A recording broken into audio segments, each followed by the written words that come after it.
माँ सुमित्रा लखन को आवाज लगाती, बेटा लखन। हाँ माँ। बेटा लखन, एक बात याद रखना, सपने में भी सीताराम जी के प्रति कभी कुभाव निर्माण मत होने देना। आज तो अयोध्या के प्राण सीताराम तो लेकर जा रहा है, लेकिन याद रखना बेटा लखन, 14 साल बाद अयोध्या के प्राण सीताराम अयोध्या को सौंप देना बेटा। 14 साल बाद अयोध्या के प्राण सीताराम अयोध्या को सौंप देना। लखन जी कहते हैं, माँ मैं वचन देता हूं। ऐसा कहकर लखन जी जाने लगे। माँ सुमित्रा फिर आवाज लगाती है, बेटा लखन। हाँ माँ। सपने में भी सीताराम जी के प्रति कभी कुभाव निर्माण मत होने दे। लखन जी कहते, माँ जागृति में तो मैं कभी भी सीताराम जी के प्रति कुभाव निर्माण नहीं होने दूंगा। जागृति में तो मैं कभी भी सीताराम जी के प्रति कुभाव निर्माण नहीं होने दूंगा। लेकिन माँ तूने सपने में कहा है ना माँ। हाँ हाँ बेटा सपने में, तूने सपने में कहा है ना माँ। हाँ हाँ बेटा सपने में। तो सुन माँ, तेरा ये बेटा लखन आज तुझे वचन देता है माँ। तेरा ये बेटा लखन आज तुझे वचन देता है माँ कि 14 साल तक तेरा ये बेटा लखन कभी सोएगा ही नहीं माँ। 14 साल तक तेरा ये बेटा लखन कभी सोएगा ही नहीं। उसके बाद 14 साल बीत गए, लेकिन मेरे लखनलाल वनवास में कभी सोए नहीं 14 साल। ये सुनकर माँ सुमित्रा की आंखों में आंसू आ गए। माँ सुमित्रा रोने लगी और माँ सुमित्रा कहती, बेटे लखन आज तूने मेरे दूध की लाज रख ली बेटा लखन। आज तूने मेरे दूध की लाज रख ली बेटा लखन। आज तूने मेरे दूध की लाज रख ली। ऐसा कहकर रोने लगी माँ सुमित्रा। कहती, कैकेयी आज तूने राम को वनवास देकर अच्छा नहीं किया कैकेयी। आज तूने राम को वनवास देकर दशरथ जैसे महान खजाने को लूट लिया कैकेयी। तूने आज दशरथ जैसे महान खजाने को लूट लिया, तूने अच्छा नहीं किया। राम जी कहते हैं, माँ यदि आज मैं वन को नहीं गया तो मेरे जैसा दुर्भाग्यवान कोई नहीं। मैं बन जाने को तैयार। ऐसा कहकर राम जी माँ कौशल्या के महल में जाते हैं। माँ कौशल्या जब राम को देखती है तो माँ कौशल्या कहती, राम अभी तक तू तैयार नहीं हुआ, जा जल्दी से तैयार होकर आ जा। बेटा कल तेरा राज्याभिषेक है, कितनी सारी तैयारियां करनी है, अभी तक तू ऐसा घूम रहा है, जा जल्दी से तैयार होकर आ जा।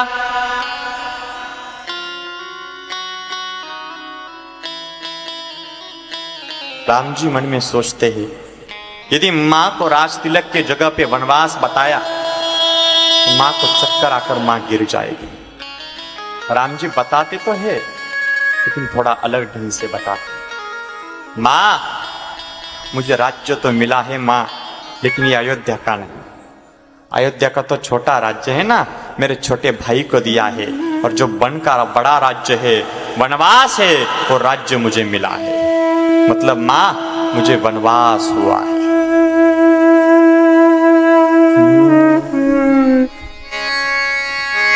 कैकेयी वरदाने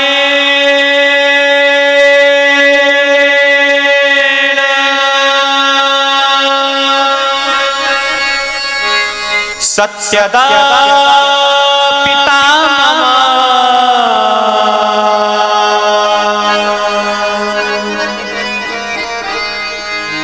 भरताय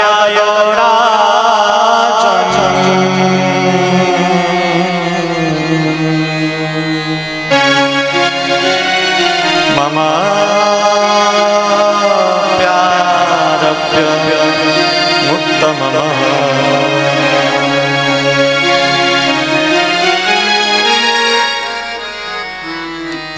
राम जी कहते हैं, माँ मुझे वनवास हुआ है। माँ कौशल्या की आंख भर आती है। माँ कौशल्या कहते, बेटा राम तुझे वनवास अकेले महाराज दशरथ ने दिया होता, तुझे वनवास अकेले महाराज दशरथ ने दिया होता ना बेटा, तो मैं उसमें फेरबदल कर सकती थी, मैं उसमें बदलाव कर सकती थी। लेकिन बेटा अभी अभी मैंने सुना कि तुझे वनवास तेरी मां कैकेयी ने दिया है। तो बेटा तेरी मां कैकेयी ने यदि तुझे वनवास दिया है ना बेटा, तो निश्चित ही वनवास में तुझे 100 अयोध्या के समान सुख देगा। कैकेयी ने यदि तुझे वनवास दिया है ना बेटा, वनवास में भी तेरा कल्याण। ऐसे वाक्य तो सिर्फ राम की मां कौशल्या ही बोल सकती। ऐसे वाक्य तो सिर्फ ध्रुव की माता सुनीति ही बोल सकती। यदि ऐसी कौशल्या हमारे हर एक घर में भी आए ना, आज हमारी कौशल्या, ऐसी कौशल्या भारत के हर एक घर में आए ना, तो आज ये हमारे पूरे भारत में राम राज्य आएगा।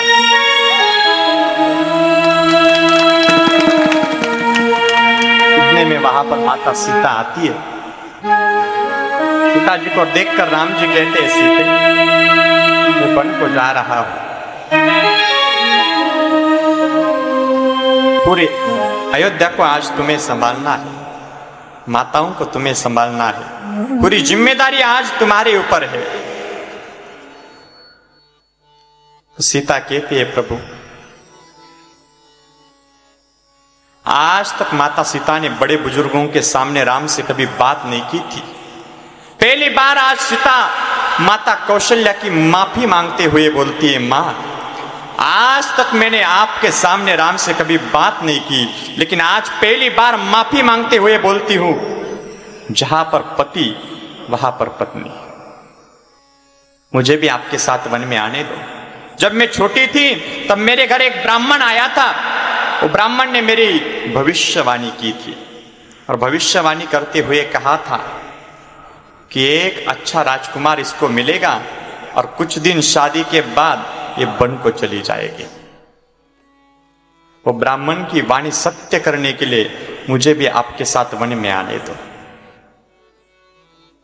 राम जी कहते, सीता लेकिन वनवास तो मुझे हुआ है, आपको नहीं।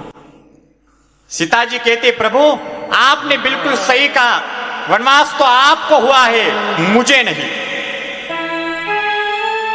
देखो प्रभु, जहां पर आप है वो जगह मेरे लिए अयोध्या है, और जहां पर आप नहीं है वो जगह मेरे लिए वनवास।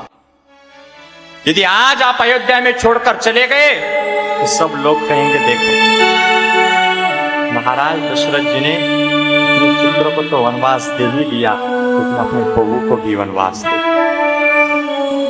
अब मेरे ससुर जी के ऊपर एक कलंक ना लगे, इसलिए प्रभु मुझे भी वन में आने।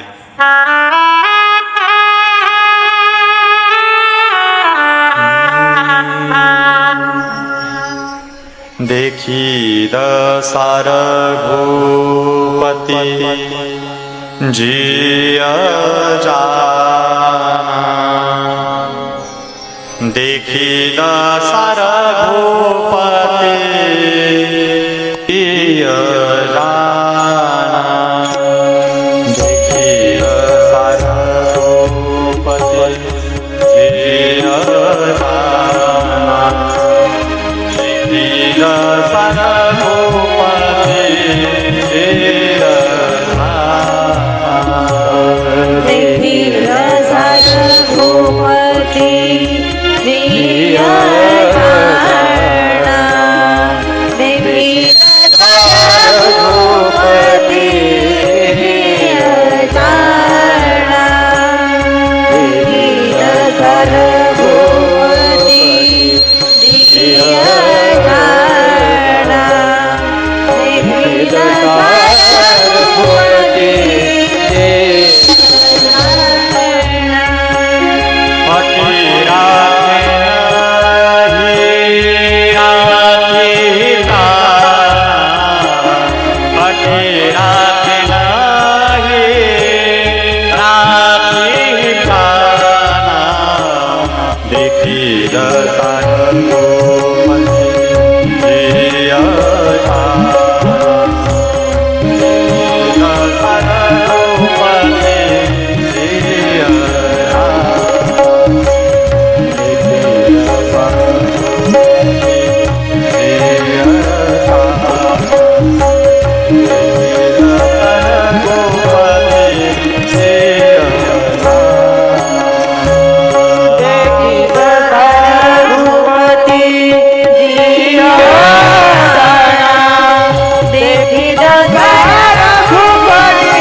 सपने में वहां पर लखन जी आते। ना सुंदर प्रसंग है रामायण का, उसका कोई जवाब नहीं है। जब लखन जी आते हैं ना, लखन जी को देखकर राम जी कहते, लखन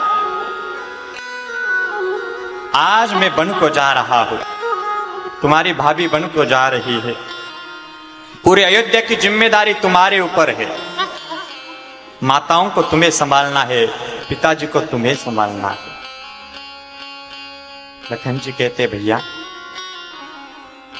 बड़ा भाई 20 साल का है, छोटा भाई 18 साल का है। यदि बड़ा भाई छोटे भाई के कंधे पर 200 किलो का बोझ दे दे तो क्या वो छोटा सह सकेगा? नहीं सह सकेगा ना प्रभु। वही आज आप कर रहे, बेवजह लखन के कंधे के ऊपर बोझ दे रहे प्रभु। आपको पता है कि ये लखन यहां पर रहने वाला नहीं है, तो भी आप बेवजह कंधे के ऊपर बोझ दे रहे। राम जी कहते, जाओ लखन, मां की आज्ञा ले आना। लखन जी मां की आज्ञा लेने के लिए जाते हैं, मां के पैर छूते हैं और पैर छूकर कहते हैं, मां राम जी वन को जा रहे हैं मां। हाँ बेटा मैंने सुना है। तो मां सुमित्रा के उद्गार सुनना, बहुत सुंदर बात मां सुमित्रा करती है। मां मेरी माता सीता भी वन को जा रही है, तो मां आज मैं भी वन को जा रहा हूं। तो सुनकर मां सुमित्रा की आंखों में आंसू आ जाते। मां सुमित्रा कहते, बेटा लखन वन को जा रहे हो? बोले हाँ मां। तो मेरे पास क्यों आए हो? बोले मां प्रभु ने कहा कि जाने से पहले मां की आज्ञा ले आना, इसलिए तेरे पास आया हूं। मां सुमित्रा कहते, बेटा लखन जब प्रभु रामचंद्र जी ने कहा मां की आज्ञा ले आना, तुरंत वहां पर ही नीचे झुक जाता और माता सीता से आज्ञा ले लेता। मैंने तुझे कहा था लखन, जब राम का राज्याभिषेक हुआ था ना, तभी मैंने तुझसे कहा था आज से सीताराम ही तेरे माता पिता हैं। वहां झुककर ही राम से सीता से आज्ञा ले लेता, मेरे पास क्या आने की जरूरत है? बोले मां जाने से पहले मिलने आया। बोले जाओ लखन, जाओ मां जाओ। लखन जी जाने लगे। लखन की आंखों में अश्रु है। मां सुमित्रा लखन को आवाज लगाती, बेटा लखन। हाँ मां। बेटा लखन एक बात याद रखना, सपने में भी सीताराम जी के प्रति कभी कुभाव निर्माण मत होने देना। आज तो अयोध्या के प्राण सीताराम तो लेकर जा रहा है, लेकिन याद रखना बेटा लखन, 14 साल बाद अयोध्या के प्राण सीताराम अयोध्या को सौंप देना बेटा। 14 साल बाद अयोध्या के प्राण सीताराम अयोध्या को सौंप देना। लखन जी कहते, मां मैं वचन देता हूं। ऐसा कहकर लखन जी जाने लगे। मां सुमित्रा फिर आवाज लगाती है, बेटा लखन। हाँ मां। सपने में भी सीताराम जी के प्रति कभी कुभाव निर्माण मत होने दे। लखन जी कहते, मां जागृति में तो मैं कभी भी सीताराम जी के प्रति कुभाव निर्माण नहीं होने दूंगा। जागृति में तो मैं कभी भी सीताराम जी के प्रति कुभाव निर्माण नहीं होने दूंगा। लेकिन मां तूने सपने में कहा है ना मां। हाँ बेटा सपने में। तूने सपने में कहा है ना मां। हाँ बेटा सपने में। तो सुन मां, तेरा है बेटा लखन आज तुझे वचन देता है मां। तेरा है बेटा लखन आज तुझे वचन देता है मां कि 14 साल तक तेरा है बेटा लखन कभी सोएगा ही नहीं मां। 14 साल तक तेरा है बेटा लखन कभी सोएगा ही नहीं। उसके बाद 14 साल बीत गए, लेकिन मेरे लखनलाल वनवास में कभी सोए नहीं 14 साल। ये सुनकर मां सुमित्रा की आंखों में अश्रु आ गए। मां सुमित्रा रोने लगी और मां सुमित्रा कहती, बेटे लखन आज तूने मेरे दूध की लाज रख ली बेटा लखन, आज तूने मेरे दूध की लाज रख ली बेटा लखन, आज तूने मेरे दूध की लाज रख ली। ऐसा कहकर रोने लगी मां सुमित्रा। कहती कैकेयी, आज तूने राम को वनवास देकर अच्छा नहीं किया कैकेयी, आज तूने राम को वनवास देकर दशरथ जैसे महान खजाने को लूट लिया कैकेयी, तूने आज दशरथ जैसे महान खजाने को लूट लिया, तूने अच्छा नहीं किया। ऐसा कहकर मां सुमित्रा रोने लग गई। तूने लूट लिया दशरथ के खजाने को,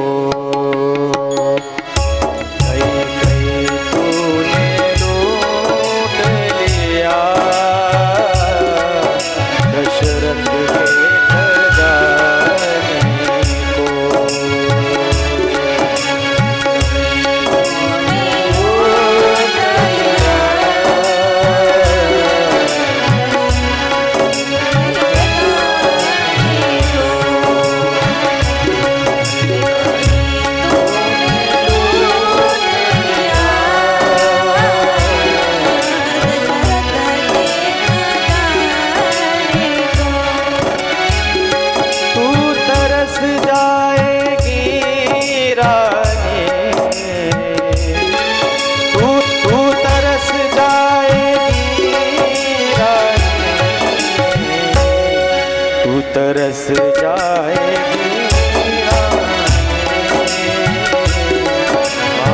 अपनी सजाए कई कई तूने लूट लिया दशरथ के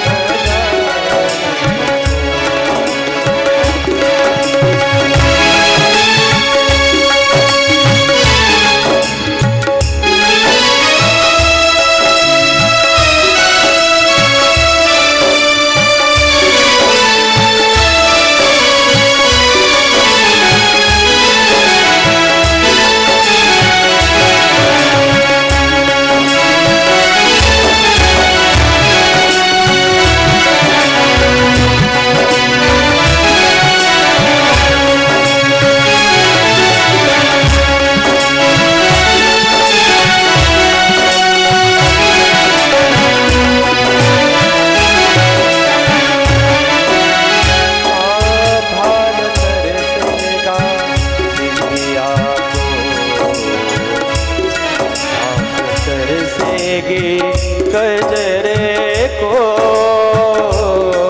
भाल तरसेगा बिंदिया को,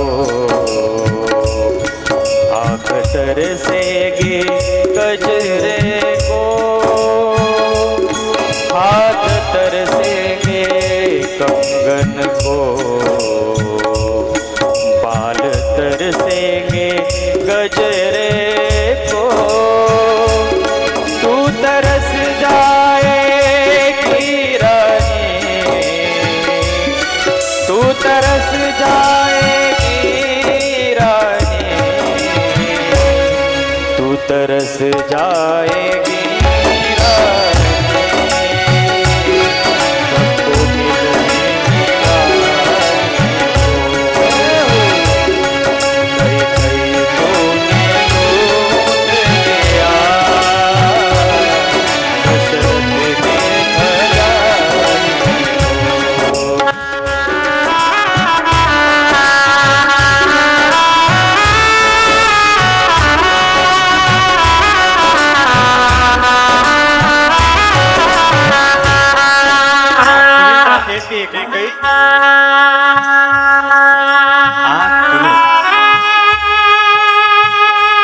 जैसे महान खजाने को लूट लिया।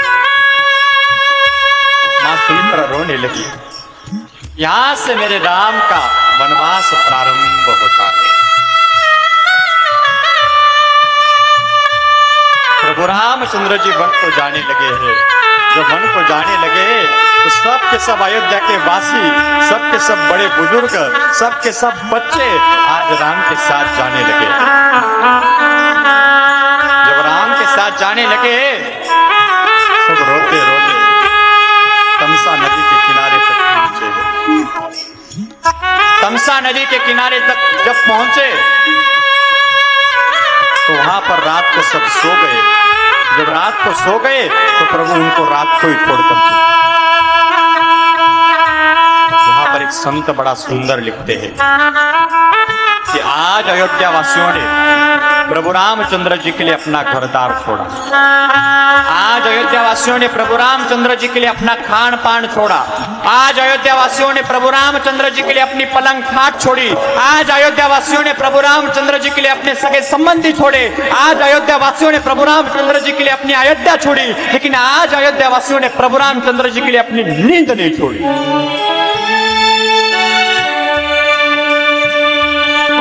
सब सो गए, प्रभु उनको रात को ही छोड़कर चले। सब अयोध्यावासी अयोध्या में आए। अयोध्या में आकर सब अयोध्यावासी प्रभु रामचंद्र जी की राह देखते। उसके बाद 14 साल तक अयोध्या में फिर कोई खुशी नहीं मनाई गई। 14 साल तक अयोध्या में फिर कोई आनंद उत्सव नहीं मनाया गया। 14 साल तक अयोध्या दुख के सागर में डूबी रही। 14 साल तक अयोध्या में किसी की शादी नहीं हुई। 14 साल तक अयोध्या में किसी को बच्चे नहीं हुए। 14 साल तक अयोध्या दुख के सागर में डूबी रही। और जब 14 साल बीत गए, 14 साल तक ये राह देखते रहे कि राम आएंगे। और इधर दूसरे दिन प्रभु रामचंद्र जी सरयू नदी के किनारे से निषाद राज के पास पहुंचे। आज निषाद राज के पास जब प्रभु पहुंचे तो निषाद राज ने प्रभु को देखकर कहा, प्रभु आप हमारे महल में चलिए, महल में निवास कीजिए। प्रभु रामचंद्र जी कहते नहीं निषाद राज, अब 14 साल तक मैं किसी के घर नहीं जा सकता, महल नहीं जा सकता, इसीलिए मैं ऐसा ही ठीक हूँ। ऐसा कहकर प्रभु रामचंद्र जी वहां पर पत्तों की शैया बनाते हैं। और पत्तों की शैया बनाकर आज प्रभु रामचंद्र जी वहां पर पत्तों के शैया पर सो जाते हैं। पत्तों के शैया पर सो जाते हैं मतलब हमारे गोस्वामी जी लिखते हैं कि पेड़ के जो पत्ते होते हैं वो पत्तों का बिछाना बनाकर आज राम जी उस पत्तों के बिछाने पर सोए। सिय राम साथरि सोए, श्रमित बसन बिनु जाई न जोए। सिय राम साथरि सोए, श्रमित बसन बिनु जाई न जोए।